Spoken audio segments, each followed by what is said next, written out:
en general y en la Universidad de Buenos Aires en particular, los estudios de género fueron permeando con su perspectiva crítica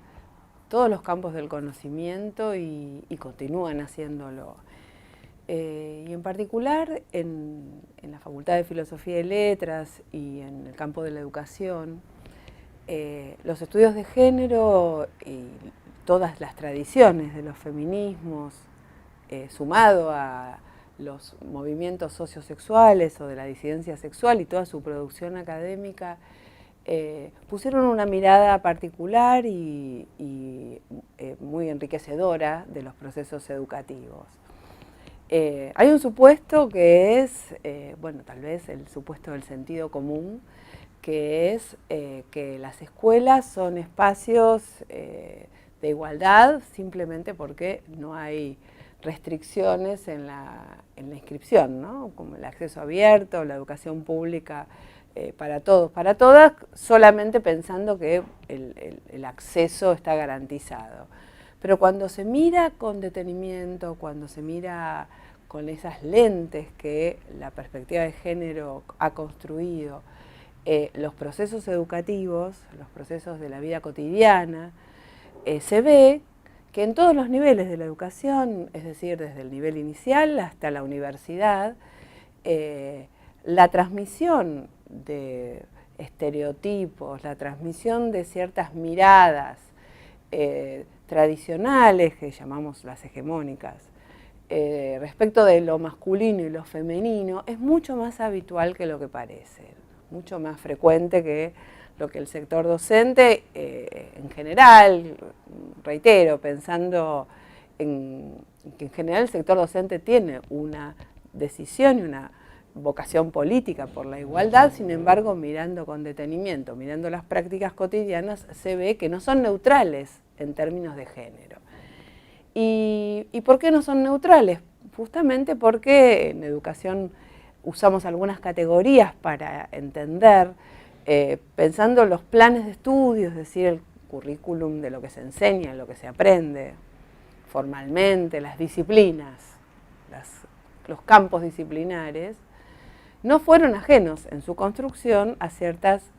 relaciones de saber-poder que tienen que ver con el patriarcado. Entonces, los saberes de referencia del currículum, lo que se aprende, lo que se enseña,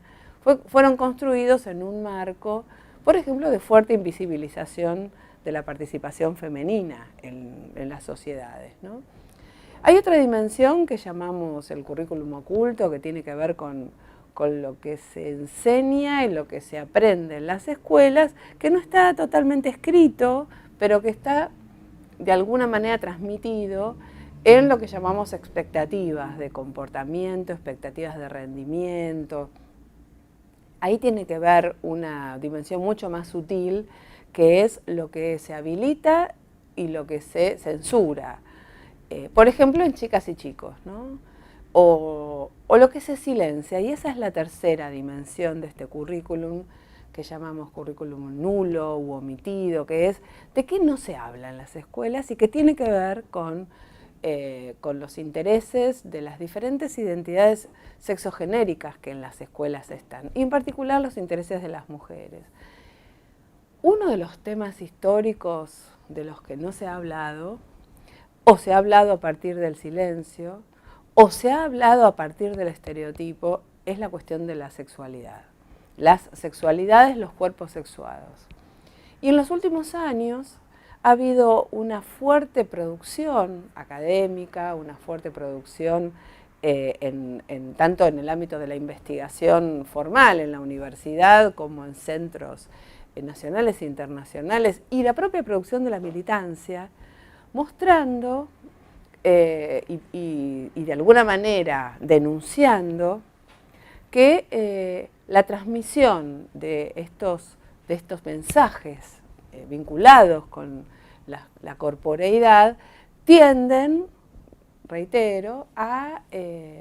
reforzar un modelo de mujer, a silenciar otras posibilidades, otras identidades sexogenéricas, a pasar por alto episodios de violencia o de bullying y, bueno, Y de alguna manera, bueno,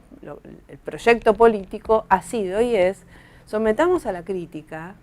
sometamos a una mirada crítica, autocrítica, los propios procesos cotidianos de la enseñanza, ¿no? ¿Qué estamos encontrando en un proyecto de investigación que hace más de 10 años desarrollamos en el marco de la Facultad de Filosofía y Letras? Bueno, lo que empezamos a trabajar es en el análisis cotidiano de los procesos de enseñanza. ¿Y qué vimos? Por ejemplo, en el campo de la lengua y la literatura, que todavía hay una presencia fuerte de lo que llamamos el canon tradicional respecto de qué se lee, qué debe ser leído, o una escasísima crítica del sexismo en el lenguaje, por ejemplo, cuando hay una acumulación como muy importante en la academia, ¿no? O sea, esto pasa en las escuelas. Aún hoy en las escuelas, en el área de formación ética y ciudadana, que podríamos, en la Ciudad de Buenos Aires se llama educación cívica, hay una fuerte omisión de toda la producción normativa, jurídica, nacional e internacional, que visibilizó la problemática de los derechos de las mujeres, por ejemplo, pero en general de las identidades sexogenéricas, todavía porque no han logrado perforar ese límite del currículum, ¿no? O sea, ¿qué se enseña en educación cívica? Todavía no estamos hablando de la Convención para la Eliminación de todas las formas de discriminación hacia las mujeres, o de la ley contra la violencia contra las mujeres, que recién ahora y hace muy poquito se hizo otra ley obligando a hablar de violencias de género. Quiero decir, y sería muy largo dar ejemplos, pero si pensamos en cada área del currículum escolar y en todos los niveles, pensemos en la educación física, pensemos en la educación artística, en la historia, inclusive en la enseñanza de las ciencias exactas, en donde todavía se tramitan algunos estereotipos relativos a la capacidad de las mujeres en las ciencias exactas, que después se repiten, y esto una compañera que es investigadora, que tiene una beca de la UBA, está trabajando en la Universidad Tecnológica Nacional, en las áreas de ingeniería, donde escucha profesores poner en duda la capacidad intelectual de las mujeres. Estoy diciendo resultados de investigación. Ese juicio y ese prejuicio también entonces en las áreas de las ciencias exactas también digamos, termina tramitando estereotipos de sexo-género, ¿no? Entonces, ningún área del currículum está ajena, ninguna práctica cotidiana está ajena y ningún nivel está ajeno. Cada uno con su especificidad, obviamente. El nivel inicial, el jardín, tiene que ver con el conocimiento, la exploración del cuerpo, del propio cuerpo, del cuerpo del otro, de la otra, los primeros juegos de roles, y bueno, y ahí habrá que ver hasta qué punto el rincón de la casita sigue siendo todavía un rincón femenino o el rincón de la mamá, que durante mucho tiempo se llamó el rincón de la casita o el rincón de la mamá. Lo mismo en primaria, en secundario y en la universidad. Hay una categoría y hay un proyecto político que se está desarrollando y yo creo que es una de las experiencias políticas más interesantes de articulación entre la producción de la academia, los movimientos políticos y sociales, la decisión política gubernamental del Ejecutivo, del Legislativo, que fue la Ley de Educación Sexual Integral que se votó en el 2006. ¿Qué establece la Ley de Educación Sexual Integral? Orientada por todas estas luchas y todas estas investigaciones, la Ley de Educación Sexual Integral intenta, por un lado, sacar a la sexualidad de lo que ha sido y sigue siendo la mirada como más corriente de la sexualidad, ¿no? Cuando nosotras preguntamos en cualquier situación de capacitación si tuvieron educación sexual, o probablemente ustedes que están del otro lado de la cámara, tuvieron educación sexual alguna vez, seguramente van a decir sí, tuve una charla sobre el aparato genital femenino y masculino, o una charla sobre cómo prevenir infecciones de transmisión genital, o una charla sobre bueno, la fisiología de la reproducción, ¿no? O sea, cómo nacen los bebés y las bebés. Bueno, esa mirada sobre la sexualidad es una mirada muy restringida porque la está reduciendo a la dimensión biológica o biofisiológica, ¿no? Lo que la Ley de Educación Sexual Integral establece es que la sexualidad y la construcción social de los cuerpos deben ser abordados en la complejidad que la construcción social tiene. Porque los cuerpos, no son meramente una materialidad, son un producto de una relación dialéctica entre una materialidad y un contexto social, un contexto cultural que hace que esos cuerpos se construyan, vivan, disfruten o padezcan según un determinado marco de relaciones sociales y culturales, ¿no? Y por supuesto, la dimensión sexogenérica, lo que tiene que ver con las identidades sexogenéricas, se articulan con otras determinaciones culturales e históricas, como por ejemplo las económicas, las étnicas, las religiosas, las que tienen que ver con las generaciones, con las capacidades, es decir, las personas y los sujetos, ¿no? Los sujetos que residen en esos cuerpos, todos nosotros, nosotras, tenemos que ver con un medio, somos de alguna manera un producto cultural histórico, y en esa dimensión también tienen que ser estudiadas las dimensiones de la sexualidad, por ejemplo, ¿no?